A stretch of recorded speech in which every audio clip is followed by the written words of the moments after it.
আসসালামু আলাইকুম। আজকে দেখাচ্ছি খুবই সুস্বাদু একটা উম ডিম এবং সুজির পিঠা বা আতপ চাল রোদে শুকানো শুকনো পুরি দিয়ে এই পিঠাটা তৈরি করা হয়। খুবই মজার হয়।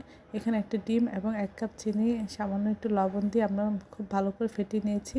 যখন ভালো করে মিশে গেছে তখন এর মধ্যে ১ কাপ সুজি বা শুকনো চালের গুঁড়া আমরা এখানে দিয়েছি। দিয়ে একটু মাখিয়ে আধা ঘন্টার মতো রেস্টে রেখে দেবো।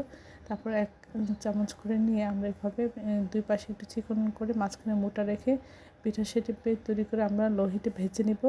হাই হিটে ভেজলে এটা বাহির থেকে কালার আসবে, ভিতরে কাঁচা থাকবে। আর লো হিটে ভাজলে বাহিরটা শক্ত হবে, ভিতরটা একটু সফট হবে, খেতে অসাধারণ লাগবে।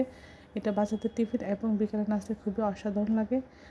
এই ধরনের মজার রেসিপিটা একবার হলে ট্রাই করবেন। সবাই আমার চ্যানেলটি লাইক এবং শেয়ার দেবেন, সাবস্ক্রাইব করবেন এবং প্রিয়জনকে বেশি বেশি করে শেয়ার দেবেন।